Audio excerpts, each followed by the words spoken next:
At the start of this week, many of us were concerned about Jerome Powell's speech. As it turned out, we were correct, and he really brought the hammer down on inflation, claiming that they are not necessarily done yet and that interest rates might have to stay higher for longer. It's almost a joke at this point how many times the Fed will flip-flop each way and the market will interpret it. But more importantly, what does it mean for us as traders and investors in these markets? While the S&P 500 reached one of our highs that we thought could find sellers, the concern really is more in the smaller stocks. And today we go through history and the massive change in economic sentiment reports that we've seen over the last week. It's going to blow your mind how big people are flip-flopping in these markets. We also need to discuss this point here, the central bank injections. They tend to be something that we look towards with driving whether we're going to get positive or negative sentiment, and they're continuing to move forward. Meanwhile, the change in interest rates after Jerome Powell's speech has brought treasuries back down, and Tesla almost filled the gap to a very important point for buyers. Join us now as we cover stocks, commodities, and cryptos together. Well, welcome back, everybody, to The Daily Show, where we look over the macro, the lead indicators, and the hottest charts. I thought we'd start here by talking about the market year-to-date so far. And this is really the health of the market. Take a look at this. My favorite stock in the market, 50% up. Microsoft, Nvidia, 221% up year-on-year. And then we can see here Google, Amazon, Tesla, some amazing gains. But what you're going to clearly see is that healthcare, consumer staples, energy, and other sectors of the market actually have not been performing very well this year. And it shows you the tale of two markets that you're probably already partially aware of. Here's a great way of depicting that chart. This is NASDAQ new highs minus new lows. And what you'll notice is that a lot of the time while we're recovering, the NASDAQ overall is not actually picking back up. This is because between 7 and 14 stocks in the NASDAQ 100 are actually running everything. We've all heard of the Magnificent Seven, but there's actually a few extras that come with it. Once you take out the top 14, you don't have as much breadth as you might think. And where does this play out? It really plays out in this statistic. And this is the one that history will really show us whether we're going to be strong or not. When we have a bear market, usually 1 year after a bear market, we've seen strong recovery in the Russell 2000 and also the equal weighted market index. We have not seen either of those things happen so far in 2023. And this is becoming a very important point. We need the Russell 2000 to start to recover, to really believe in all of these breadth and thrust and every other type of indicator that we've seen. So are we going to get it? Well, here's where the problems start. Take a look at this. I told you it would blow your mind. And when you see this and you think about last week, I haven't seen a flip-flop like this in a long time. We posted it over on our Twitter X account, links in the description down below, and it shows you that people have moved from mega bearish only a week ago to mega bullish. And this is a bit of a problem. It kind of really calls for a pullback to be occurring in this market.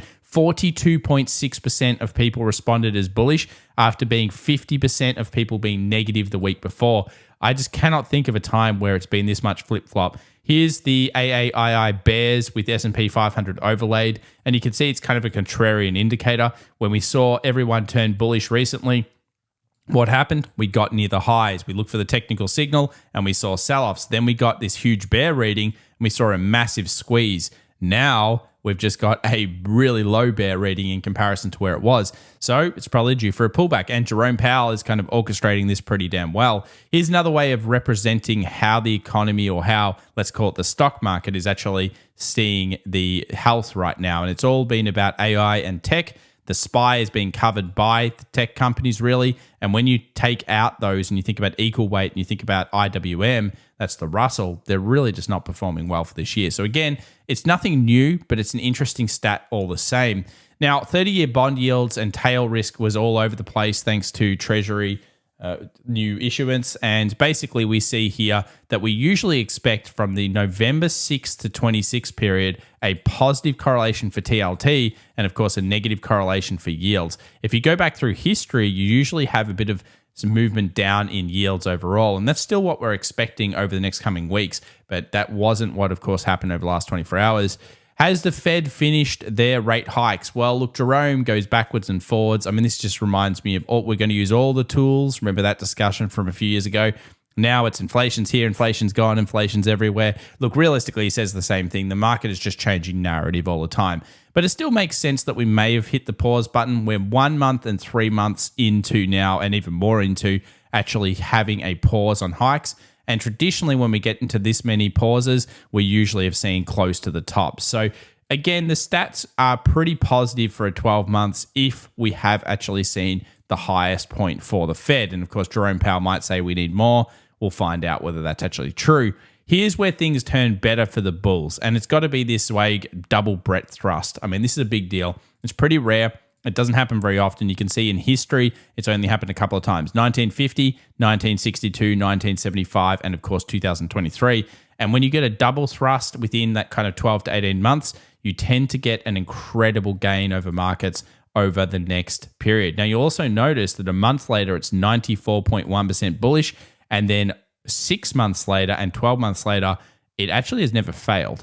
Now, will it fail this time? Of course, stats are made to be broken, but ultimately very, very bullish there. Here's the standard chart for it. And of course, here is something else that we've seen happen on markets recently, which was an incredible strength sessions. We had so many bull sessions, bull session after bull session after bull session.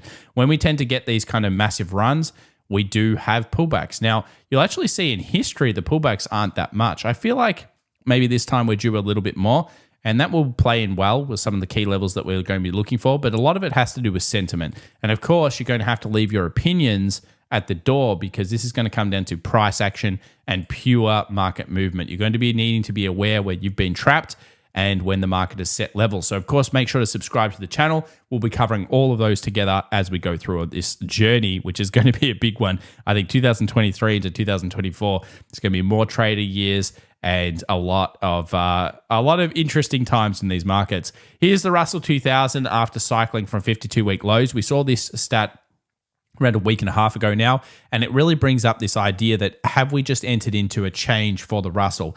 The first time that we tend to see that next 6 to 12 months later having strong records and super percentages. It is really time for the Russell to start to play the game, and we'll look at the technicals later on today's video. Here's what we expected for this month. So far, so good. I'm going to give it a tick of approval so far because, of course, we rallied up. Now we're seeing all sorts of weirdness happening in the market, which is pretty normal. We usually drop off. And then somewhere around that max pain, which is the third week of the month, we usually start to see a bottoming effect going into a large rally. If this thing's going to play the standard seasonal into maybe a Santa rally, then we will hopefully see a rally at the end of this month, and we'll find out whether we can get that. Few earnings this week. Of course, keep on your earnings charts. Always be aware of all of the movements coming through. And we saw Disney really the surprise one this week. A few people have asked me about gold. Let's just clarify this because I got a huge amount of people. People say, Tom, your chart's out of date, man. 1860 was ages ago. Yeah, it's just a point. So remember, this is about what usually happens at these areas. We already know that gold moved up $140 from this point when we first reported on it. So, of course, quite a while ago. And it just shows you, though, that when we get reads like this, of course, the percentages can be quite good over the next couple of months. Never expect the market just to go vertical. Too many people just get used to going, oh, it just has to go up. We're going to see 300% gains and then it'll go down. That's fine. But I expect it to go up every single day. The normal market movement is 2 steps forward, 1 step back. So just remember that is fairly normal and a few people freaking out. I haven't really changed my opinion on gold at this stage. I still think it could be bullish on the medium term from the TA standpoint. Let's have a look here at some big trades that have come through. Of course, the Russell in focus. We saw a large trade when it came to the Russell in the previous session, but we've also come back down into these lows. So the Russell 2000, right where it defended last time, we know that was a dark pool transaction that happened around this level. And we get another one here from the perspective of the actual Russell 2000, not just the small caps. Again, being defended at this zone. Very important that we do find a flush here or we see some type of trap. I'd like to see the Russell recover, maybe take a new low first is okay. Let's move down to the options, and it was on. I mean on big time. 41.65 million versus 39.6 average. Volume average has actually increased in options recently, and we had 52% calls to 48% puts. So it makes sense why we would go down. We had a little bit more calls. Remember, we've slowly been seeing the shift here of calls being a little bit too excited at these highs And yeah, it's exactly what we were looking for. Now, what's happened on the Russell? I always like looking at the Russell one. You can see here 1.46 times, 721 to 960, fairly even in terms of bulls and bears. Some other notables here that came through over the last 24 hours were on some of the major stocks. Of course, LLY getting a 4.5% down. Disney finally getting some bull hits here, 362, 2.86 times volume to 203,000 puts. So some strong kind of buying coming back into Disney. And I think this could be a catalyst for a kind of like an upgrade run, really, on the big stocks. So we'll have a look at that later. But I think that Disney might have actually just seen a low. It's very possible here. Let's move over to the tech stocks. Regardless of what you feel about it, remember, it's TA. You're looking at price action. You're thinking about fundamentals. You're thinking about stats, that type of thing. When we look at the 5-day average, semiconductors and tech and home builders are still the winners. But if we look at the last 24 hours, well, it tells you a little bit different story. Of course, communications, semiconductors, XLE, gold, they were the ones holding up better. The worst was clean energy, solar, biotech, really things that are susceptible to yield. So these are all the yield plays, including KRE. There's nothing wrong here at this stage, which is what we expected. And of course, with the Fed injecting the way we did, they are still, which we saw at the start of this video, it makes you think, well, maybe it's just the normal kind of pullback that we expect. I mean, they managed to convince everyone the market was bullish. Wouldn't it be perfect now for them to flush out a few of those bulls, get rid of some of those calls, et cetera, et cetera?